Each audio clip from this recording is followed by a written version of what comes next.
what I want to do, again, for those who knew, I want to, Josh, you pull it in the KJV, and Shamaria, you read it in the Septuagint. Because it reads a little differently in the Septuagint. For those who are still just new with us, we hold the Septuagint in higher regards than the Masoretic text. But every once in a while, the Masoretic text does read a little better than the Septuagint. We just got to make sure that it's saying the same thing. So this verse right here, this Kethav reading, this is Isaiah chapter 44, and Shemaiah is going to pull it from the Septuagint, and Yashayah is going to follow with the Masoretic text, the King James. This is Isaiah 44.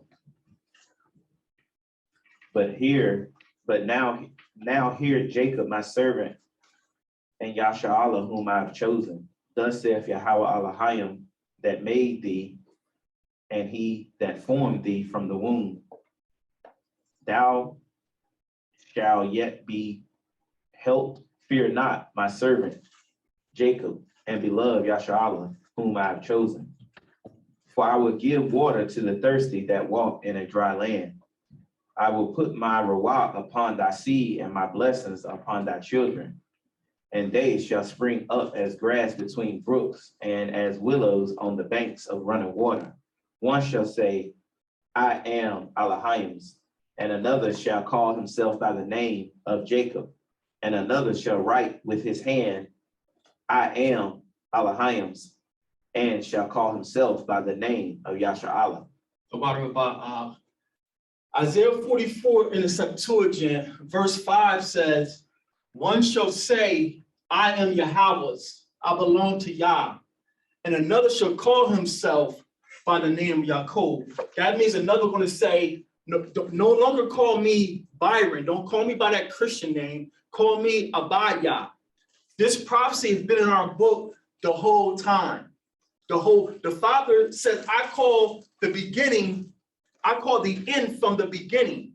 So this prophecy is saying, we're going to wake up and says, hey, I belong to Yah, and shake off those slave master Christian names and put Yah back on our name. Now, I want you to concentrate on verse 5. Now, Yashayah, read the same 5 verses in your King James. Yet now hear, O Yahweh, my servant, and Yasharallah, whom I have chosen. Thus saith Yahweh, that made thee and formed thee from the womb, which will help thee. Fear not, O Jacob, my servant, and thou, Yasharan, whom I have chosen. For I will pour water upon him that is thirsty, and floods upon the dry ground.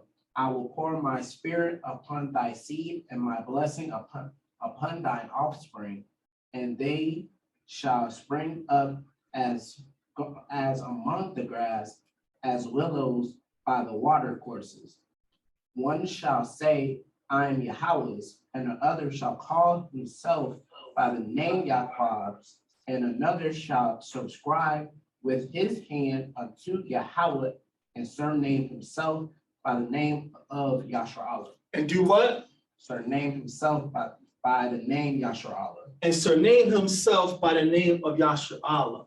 So the texts are saying the same thing, but in this instance, the KJV reads a little bit better. We're going to surname ourselves after the Most High. Now, for another witness, bear with me, we're going from memory. So for another witness, let's go over to Isaiah 45. Isaiah 45. And let's see if the Septuagint is going to stay in rhythm here.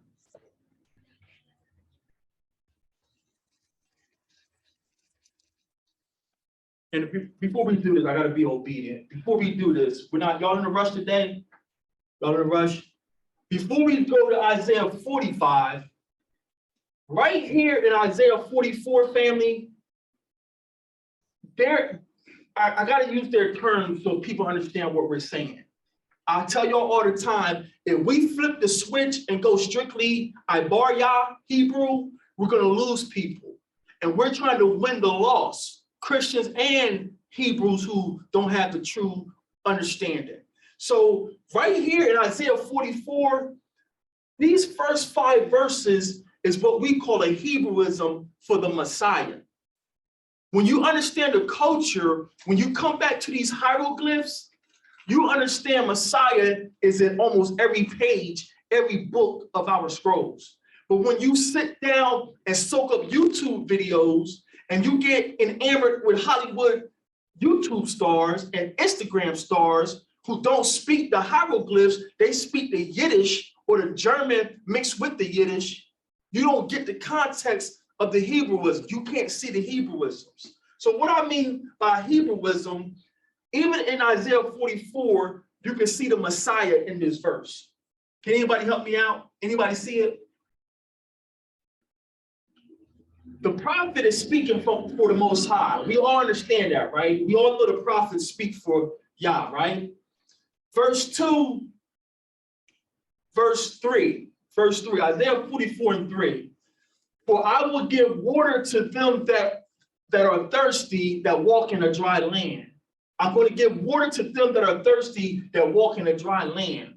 I will put my spirit upon thy seed and my blessing upon thy children. I'm going to give water to them that are thirsty. Hamashiach says, I am the manna that came down from heaven, right? I'm the bread of life. And then he says, he was poured out. What came out of Messiah when they poked him? Blood and water. Blood and water. You see, when you come back to the hieroglyphs, family, you see Messiah all through our scrolls. We don't even need those so-called New Testament letters to prove our Messiah. But today I'm going to show you that those letters, that's what they are, they're diary entries. They are to strengthen our faith that the one mentioned in the prophets, he did come to this earth already. And our elders, the wicked elders, they killed him. But when you sit down and you become a groupie of these online social media heroes, you miss this. That's why I don't shun, I'm not in competition with no assembly, no teacher. You do what you do, Yah bless you. But when you don't understand the hieroglyphs, you don't speak Hebrew, and you don't command the Hebrew language as you profess to do. You can't see Messiah in these prophets because you don't know the hieroglyphs.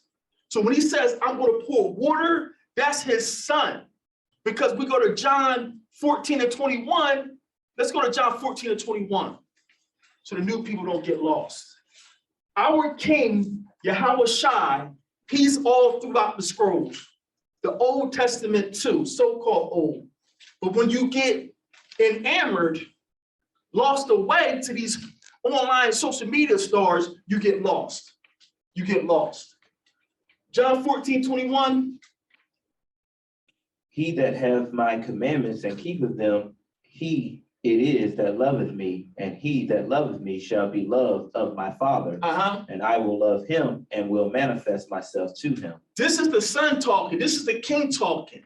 If you're keeping commandments, my Father loves you and I love you. And then since my Father loves you, I'm going to manifest myself to you. Manifest is a pagan word. He's telling us, I'm going to come talk to you. Now, if he's coming to talk to us, who's sending him? The Father. The Father. That's water coming on dry ground. That's why we take the time and we make a big deal and stress these hieroglyphs. I'm not in competition with no assembly. We're not trying to be big and grow. We don't want you. We ain't trying to attract people. But when you online teaching falsehoods and I see it, I'm Judah all day. I try to correct you with love, but if you don't receive it, I gotta say shalom and move on. But for the babes who don't know no better, they hear this false doctrine and starts doubting our Messiah. Anyone's doubting the Messiah, you need to get far away from them because they're not as seasoned and they're not as mature in his word as they claim to be. I don't care how many pictures you got. I don't care how many times you went to Israel. If you don't understand the hieroglyphs, you're not going to see Messiah all through these letters. Messiah is all through these letters, family. Now, let's go over to Isaiah 40. You have some now? Yeah, just a quick precept. John 7 and third. Hold on, because I'm going there later. I'm going, write it down because I'm going over to John 7 later. So, Yashia, you get this in the Septuagint, in the Masoretic text. Let's go to Isaiah 45. And I want to show you how they read differently. Isaiah 45, and for the sake of time, let's just drop down to verse 4. Isaiah 45, verse 4. For the sake of my servant Jacob and Yasharallah mine elect, I will call thee by thy name and accept thee, but thou hast not known me. Read it again, Ab. For the sake of my servant Jacob and Yasharallah mine elect, I will call thee by thy name and accept thee, but thou hast not known me. What I noticed when I was, and things come to you all the time when you in and out the text. He says, for the sake of my servant Jacob and Israel, my elect. Anybody see a problem with that? Well, not a problem, but It's like a double. it's a double entendre, whatever it is, double entendre. Jacob is Israel. Yeah. So why is the father saying my servant Jacob and Israel? Because Jacob is us, the 12 tribes, and Israel here is Yasharallah. This is Messiah. Say it again. My servant Jacob refers to the 12 tribes, the Israelites. And Israel here is Messiah, Yasharallah. Now, Yasharallah. It's a title. Yasharallah is a title in this sense. That's the way I look at it. I don't know. Am I off for thinking that, Marah? No, you're dead on, because that's our words are titles, descriptions, and attributes.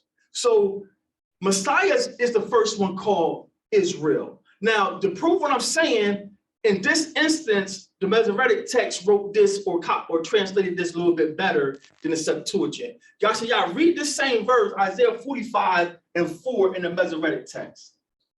For Yahweh, my servant's sake, and Yasharallah, my elect, I have even called thee by thy name, and I have surnamed thee.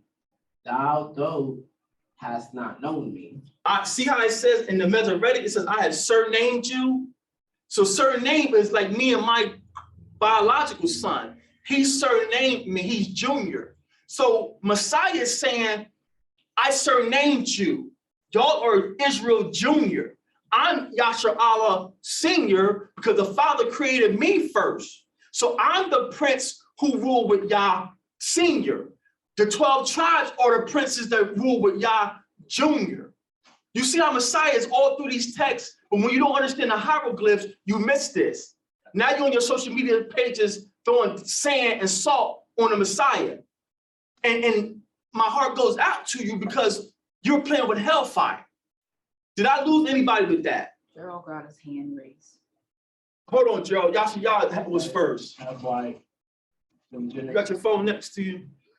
That's why in Genesis 28, you know, Israel or Jacob was given the name Yasharallah. He was given the name, the title of the Messiah to be that righteous one, that righteous prince that rules with the Father. It's all through the text, fam. It's been there the whole time. Jacob's name was changed because he's junior.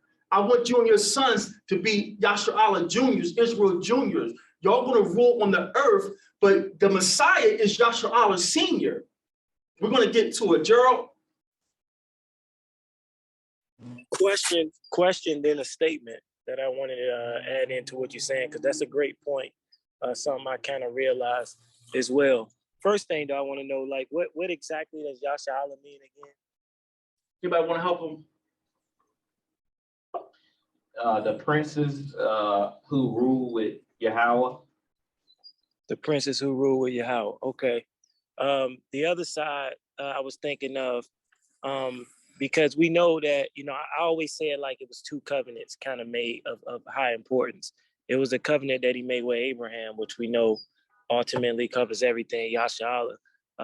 But I think it's not a coincidence based on what you said, that what he carried out with Abraham was the sacrifice to make sure, to test him to see if he would sacrifice his own son.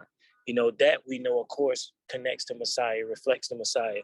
So that highlights, it seemed like he was playing out the showing Messiah way before he even came on the earth. He was playing that out from the jump with this with Abraham, the covenant he made with him. But when you look at the covenant he made with Jacob and making him, telling him that, your seed will be kings, the whole earth will be blessed, things like, so forth. There's a difference between the two. So I can see what you're saying. I can see what you're saying between the two covenants. That makes sense. But if you understand what I'm saying, because my mind is still going and I don't know if I'm verbalizing it right, but I'm still processing and connecting things. But yeah, that's all I want to say. Phrases, because you're dead on, and I don't know, this is just a refresher for most of you, it should be, but this is addressing some false doctrine that came across my timeline this week. But to touch on what Gerald just said, he's absolutely right. Messiah was foreshadowed in Abraham and Yitzhak, Isaac, because Abba Yas is going to let Abraham know, and let us know, I'm not going to require you to do anything I ain't willing to do. Which one of you would demand your kids get straight A's and you barely made it through high school? That ain't righteous. That ain't right. You shouldn't require anything of your children that you wasn't willing to do. So the father with Abraham is showing, let me see if you're willing to do this, because I'm willing to go that far for my people. So that was dead on. I think we may have put that into the original class. We got classes online. The most recent one we did, Just Give Me Book. Shamaria did an excellent job of what is salvation.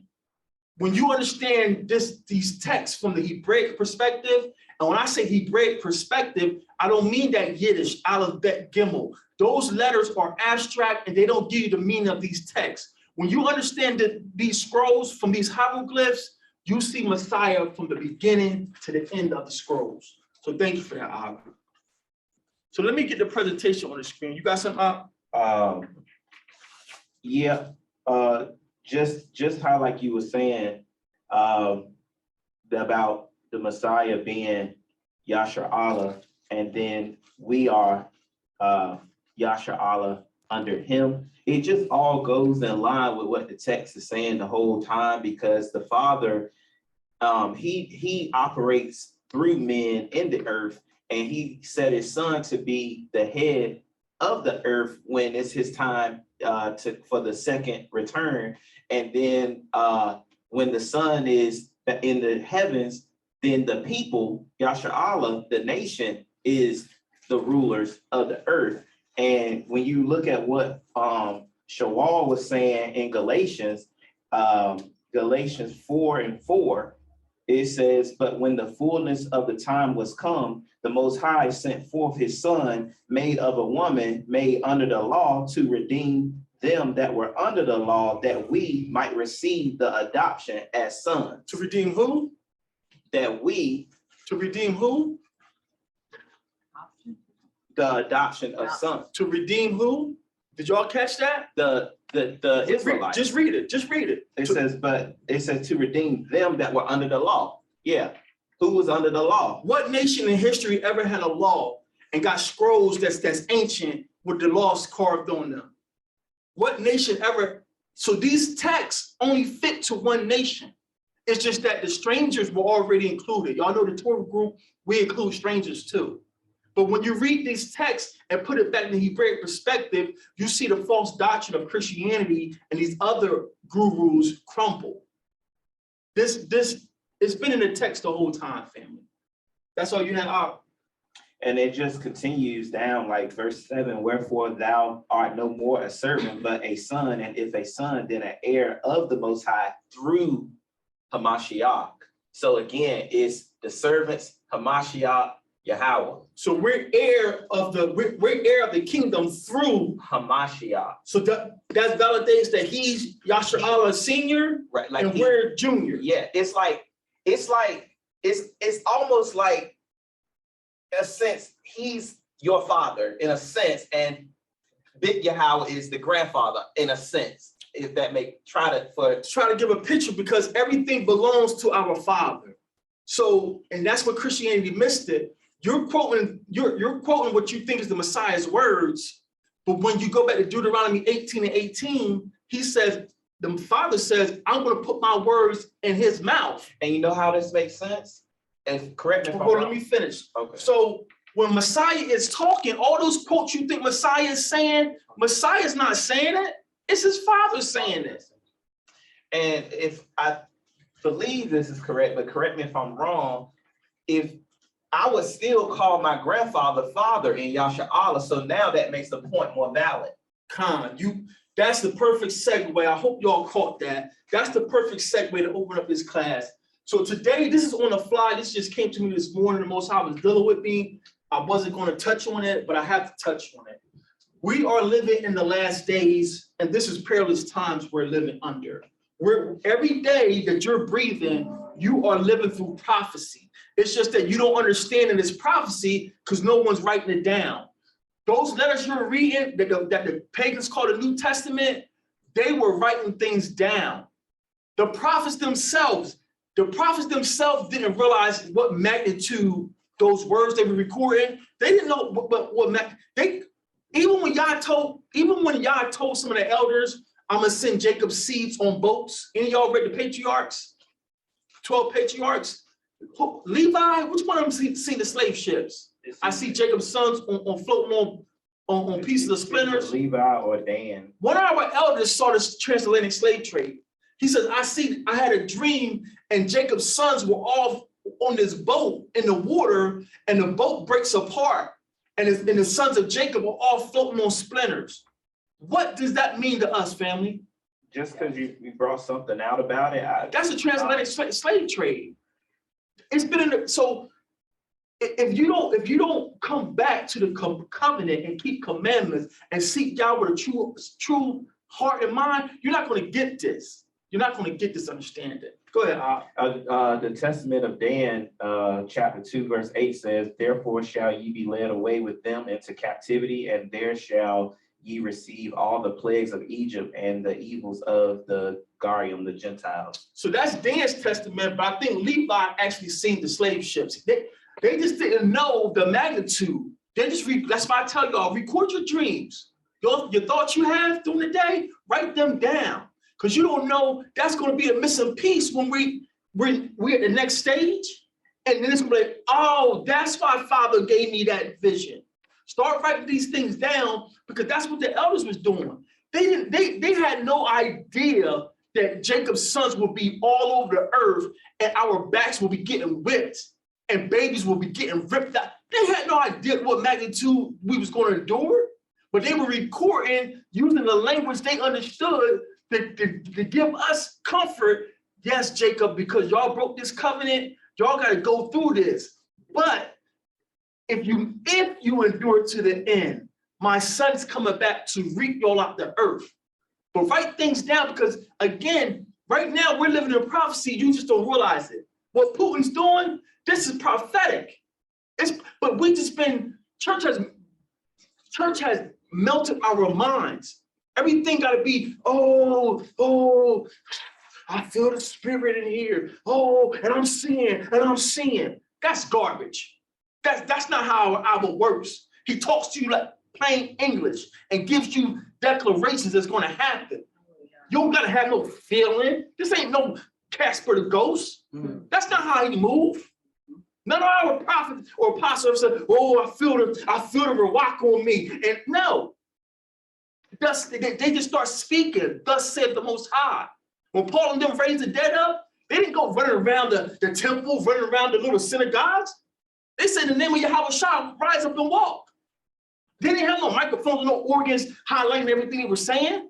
Christianity has fried our minds. That's why our family and friends are flabbergasted that little old dirtbags like you and I got all this understanding. And they don't went to seminary, and you don't understand that April 17th is not Passover. April 17th of 2022 is Easter. It's the 4th month, the 17th day of the Roman calendar. When is Pesach? The first month. First month, On the 14th. on the 14th day. Pastor, you got all this education. You've been around the world. You done healed people with your jacket. You done laid hands, but you can't understand that Yah's Passover is the first month, and on the 14th day at evening, you have a sunrise service. It's in your text the whole time. But our people are dumb, deaf, and blind, think their pastor got something, he's leading you to hell. And you're a business owner. You're a college graduate. You can't read that the Most High's Passover is the first month, 14th day at evening. You're going to be in church Sunday morning. Just that little small part you should be able to understand. Why are we in here in the morning when he says it's in the evening? Pastor, what are we doing here? It's 7 o'clock in the morning. Church all in white. Where's in the scripture it said drape everything in white? Where it say lay hands on everybody, make them speak in tongues, blah, blah, blah, blah, blah, blah, blah, blah. He got it, he got it, he got it. What are you doing in these whorehouses? We're in the last days, family. We're in the last days in these perilous times. And the reason why my spirit's been vexed this whole week is because here in the Torah Group, we learn Aborya Halakha. Aborya Halakha is just another way to say Hebrew culture or the walk of the Israelites. We shun everything foreign, everything Greek, everything Roman, everything Yiddish. We shun all of that. Everything you learn from the Talmud, we shun all of that. All your rabbis and your great sages, they forsook Moses. So they forsook Yah. We learn the culture here, and that's why these people can't see Messiah. We learn the culture. I've been hearing a lot of online gurus, and they break the scripture down so wonderfully so they think. They're chopping people down. They're exposing this and that. And when you hear them, all you're doing is muddying up the water, leading babes astray because you don't know the Hebrew culture. You don't know the Hebrew culture. Salute king, shalom king, shalom king, shalom queen. And you don't understand that we didn't have kings and queens. We had Abba Yah, who was our head. And our priest sought him to give us a word to keep us above the nations. When we asked Samuel to give us a king, what we say? Make us a king like the nations. So I understand you, brother, trying to restore pride back into us. But calling me a king is a demotion. It's an insult. I'm a power. I'm an Alahanya. But you got all this breakdown, all these views, but you don't understand that. And what really gets my goat, if I could use that term, I'm tired of putting on air. I'm just gonna let my hair down. If we lose people, we lose people. I'm not going along to get along. We might not be the group for you. But you got all this understanding and you have commanded, you have mastered the Hebrew language. You've been to all these museums, got pictures and slides. You're so proud that you could teach classes for $1,000 a month. But hurry up and get enrolled because now it's on discount. You can take my class now for $200. You got all this great knowledge, but you don't understand what you're doing is wickedness. You can't speak the hieroglyphs.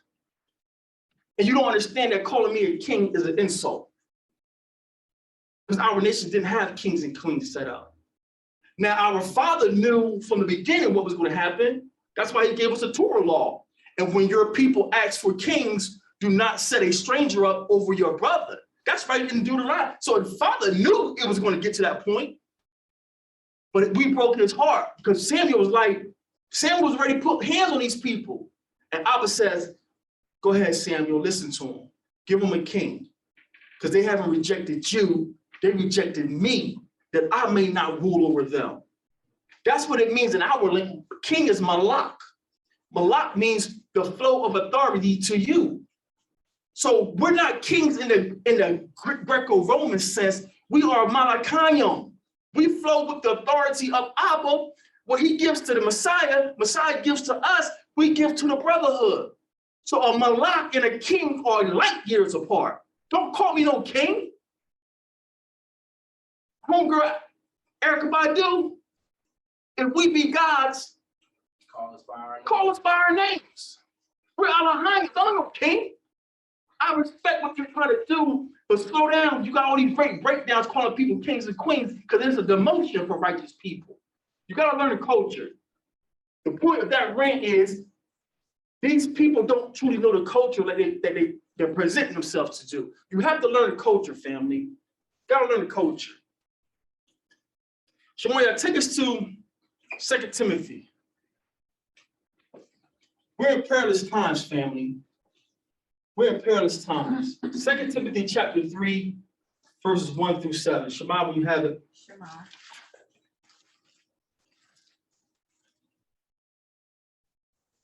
Second Timothy chapter 3, verses 1 through 7. Shema.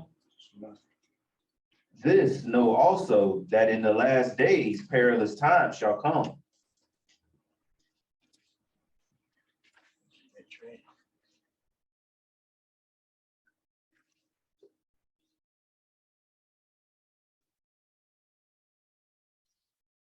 And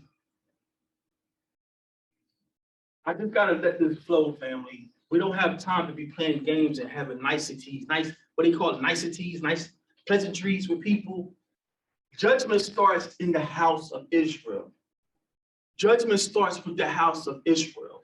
Even these awakened Hebrews and these awakened Israelites putting out false doctrine, judgment starts with the house of Israel. I'm not going along to get along because you know who we are, but you're pushing false doctrine.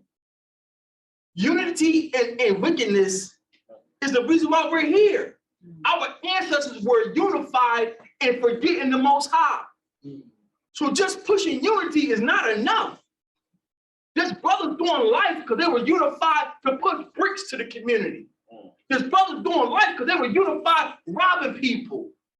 So having unity is great if we're following Yah, but we're not following Yah, your unity is nothing. 2 Timothy chapter 3, verses 1 through 7. Read. This know also that in the last days perilous times shall come. For men shall be lovers of their own selves. Men shall be lovers of their own selves. For men shall be lovers of their own selves. Covetous, boasters, proud, blasphemers. I cut him down. Blasphemers. Take these Hebrew bullets. Covetous, boasters, proud. My last video got 100 million views. Proud. We're the home of the truth. Proud. The spirit is only dealing with our assembly. Covetous, boasters, and proud, blasphemers, disobedient to parents, unthankful, unholy, without natural affection, truce breakers, false accusers, incontent, fierce, despisers of those that are good, traitors, heady, high-minded, lovers of pleasures more than lovers of Elohim, having a form of godliness. Say what? Having a form of godliness. What you say? Having a form of godliness. You got all the new logos. Everything looking crisp on your logos. You taking pictures. Who be taking these pictures when people looking all pious and looking? Who be taking these pictures? You got garments on. You're looking the part. Got menorahs all around you. You got a form that you're Yasharallah. You got a form that you're an Israelite. But what? But denying the power thereof. You denying the power thereof. And our power, Elohim, comes from the Son. No man comes to the Father except by the Son. So how you keeping all these feasts, having all these gatherings, great awakenings and all this stuff, how you getting in the door if you don't have the Son? All your little gatherings, the money you done spent buying fringes, because I don't know if y'all know for us men, these custom garments cost a lot of money. These brothers do good work, but these garments cost a lot of money. You know, bought menorahs and garments, travel, plane tickets, hotel fees, it's all for nothing. Because you got a form of godliness. You got a form of godliness. Having a form of godliness, but denying the power thereof, from such turn away. From such do what? From such turn away. Debate them? For such turn away. Go to their house and have a dinner. From such turn away. Invite them over? From such turn away. I will spend a little time to try to talk to you, but this is the elders saying turn away. So I will share my understanding with you, but my elders say, turn away from you. From such turn away, for of this sort are they which creep into houses and lead captive silly women And silly men. laden with sins. Because we got men who are silly too. We got men who are silly and goofy too. We call them groupies. You starstruck. You just calm down. He's a man. Research what he's saying. You posted. Paul says when he sailed over to I believe he sailed over to one of the Greek towns, Corinth or something. He said these people always yearn to hear something new. Y'all remember that verse? He said these people just they live to hear something new. Let's go see what new doctrine is this. We got men groupies doing that. That's Israel. How you jump from being messianic this year to non-messianic this year? You're a groupie. If you get burnt once by somebody, it should tell you your spirit of discernment ain't as sharp as it should be. Let me slow down and vet people. So we got silly men as silly women too, just jumping on what's new. Oh, he got a big congregation. Oh, well, he wrote this book. He can speak the Yiddish, he can speak the Egyptian. I don't care about none of that. You don't have the power thereof. That's all we need, family. Gerald has his hand raised. Go ahead, Hop. You know, that particular verse is funny, and it just shows the power of that veil, man. Like, because in every religion, I heard that read so many times in church. I heard that read in Jehovah's Witnesses, and I heard it applied differently. This whole 2 Timothy 3:1-7 thing. When you break it down and you think about it, almost every like modern religion in this deception violate a lot of they fit perfectly the description of what's being described here. But the veil have you so stuck when you read God's word, you thinking about how it applies to everybody else. You see everybody else instead of seeing God's word as a mirror. You see everybody else in that, and you just overlook it and don't see that you're showing a form of unnatural affection. Like, how do you shun your natural born child, all because they don't agree with something that you believe? And how do you like everything you were saying about people want to play the part, they want to dress it, but they don't want to like accept the truth for everything that comes with it. They want to pick and choose, and that shows like you being selfish. And then like you said, everybody claim that they got the truth. It's boastful. We got the truth. If you ain't with us, you ain't got the truth. Like, it just really shows you, man, like the strength of the deception. Like I said, like, and you have to like, it's only the Most High Spirit that can wake you up and pull you out of it for you to look back at it and realize that you was also a victim. You was also under that same delusion. But yeah, just reading that verse just made me realize again just how thankful I am to be on the other side now, not under somebody's doctrinal understanding or letting somebody tell me what to believe and so forth. That's all I want to say. All praise for that. I didn't add it to this quick little class, but that plumb line we have hanging up in the bayat, we shared with you all. That plumb line is not the Torah groups. It's not a Abijah. I didn't come up with that. That plumb line is right in your scriptures. 2 or 3 witnesses. If you come up with a new doctrine, you should have 2 or 3 witnesses. And to make your witnesses more strong or stronger, they should be coming from the Tanakh. Because the New Testament, like we're going over, today was supposed to be a review of uprooting Christianity, but the Most High dropped this at the last minute. So yes, everything in those so-called New Testament letters, we're finding out a lot of that stuff is shaky. So when you're coming up with new doctrines, or you think you done seen something, and what blows my mind, you done seen this new position that none of the elders seen. Our elders raised the dead, and they didn't mention what you're talking about. But you got this great revelation. So you should have witnesses. Anything you're coming up with, and that's why I tell the brothers here, if you think you found something, relax. You don't have to rush to publish it, because if the Most High truly gave it to you, take your time and make it solid before you publish it, because once you publish something that's false and then you lead people down that trail, guess who's the blood on? It's on you. So when you think you found something, all praises, continue to pray fast and build your witnesses. Make sure you got concrete witnesses and it's not you interpreting it. The Greeks say exegeting. Make sure it's not you leaning to your own understanding, because if the position that you think you came to is solid, it's going to be solid next week. It's going to be solid next year.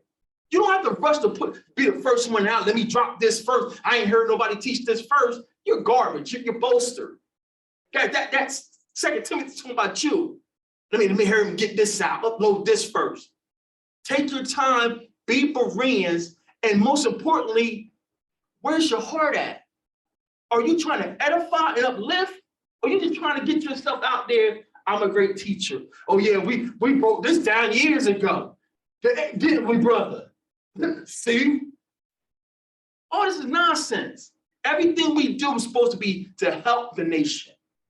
So things I can't verify, I hold to myself. Or I let you guys know, because I'm trusting y'all to be Bereans now. Hey, listen, I've been building this case for some years. See if y'all come across any more witnesses. But I tell y'all, I'm not going to publish it because I don't know if it's solid yet. We got people pushing doctrines with no witnesses. It's their interpretation, leaning to their own understanding. And now you put it into the public and lead silly men and silly women astray. So I don't know if y'all follow me. Most of y'all follow me. We're friends on Facebook. And this week, I committed a folly and a trespass against my brother, and it wasn't intentional. It was just my zeal for this truth. This week, I had it up to here. Where my old school grew up with Popeye. No? I remember. I think reruns. I'm with you, Laura. I remember it. If I get to, I done had all I can stand, and I can't stand no more. I had my Popeye moment this week. I'm listening to false doctrines, and I see innocent people like, oh, thank you. It's like, this brother just twisted the scriptures like a screw. So this week, across my timeline, I'm seeing this false doctrine, and I'm like, I had enough. I had the Will Smith people.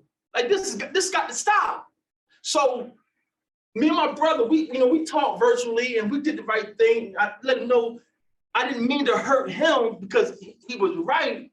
I'm intimate with him. I should have reached out to him, but my zeal for this truth. Y'all remember Phineas, what he did? Yeah. It wasn't no come in and talk to you, come outside. He went up in the tent where him and this woman was and stabbed this man through his back and the woman underneath him. So I didn't have time to say, come outside or meet me at the park. I don't play about this. So I apologize to him, not for what I said or what I did. I apologize if my actions hurt him. I'm not apologizing for my reaction. I'm apologizing like a brother because it's obvious I affronted you. I hurted you or I offended you in some way. So we did the Israelite thing. He forgave me and we moved on and we agreed to keep studying and building. And if it be Yah's will, we can exchange or talk. But for the time being, he's on his path and I'm on my path. We're still brothers. We still love each other. But my zeal for this truth, I'm in war mode. You can't keep putting stuff on my timeline. I'm like, where are you getting this madness from? So 2 things happened this week. Heard this doctrine that Pesach or Passover is non-messianic, or to put it in layman's terms, there's no hints of a Messiah in Passover. It's just a Hebrew or Israelite custom. This Passover that we celebrate has nothing to do with a coming Messiah. And that's what caused me to just lose my cool. That's why I tell you, we need brothers and sisters prayed up. But again, when it's time to move, when y'all call my number, ain't no talking to me. I got 1 speed. But we don't want to cause harm. So I didn't want to hurt my brother. I wanted to help my brother, but I don't think I helped him. I think it fell on deaf ears. So this brother posted that Pesach doesn't have anything to do with a coming Messiah. So let's go to Exodus 4:22, and let's present our witnesses that Pesach has everything to do with a coming Messiah. And Gerald introed us perfectly with that Abraham Yatzizak example. Abraham and Isaac was the first foreshadowing, the first Hebrewism of a coming Messiah, only son that was going to be sacrificed. Let's present our witnesses, and we're going to show you that Passover or Pesach is messianic. It is pointing to our coming king. Exodus 4:22. Shema. Shema. Read. And thou shalt say to Pharaoh, these things saith Yahweh, Yashar'Allah is my firstborn. Say what? Yashar'Allah is my firstborn. So y'all know the story of the Exodus. Moses keep going to the Pharaoh. Now the Most High is telling Moshe or Moses to go tell Pharaoh that Israel, the nation that you got captive, is my firstborn. Now this brother research was so faulty and so erroneous. I'm not a social media generation type of guy. I'm from the generation where we talk to you. When I see you, hey, can I talk? I know you with your family right now, but can I have a word with you? And we do the gentleman thing, and if we see it was getting heated, go on, I see you with your family, we'll talk later.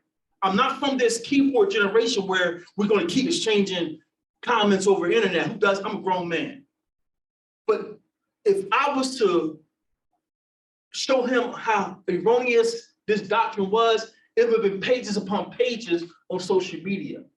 So the first thing he presented was that sacrificing a lamb for this Passover, it was the last dagger to the Pharaoh, because the Egyptians had this Egyptian ram god, and that's why we sacrificed this lamb or ram to pretty much it was the Most High thumbing his nose up at Pharaoh, showing the Pharaoh that I am the true God.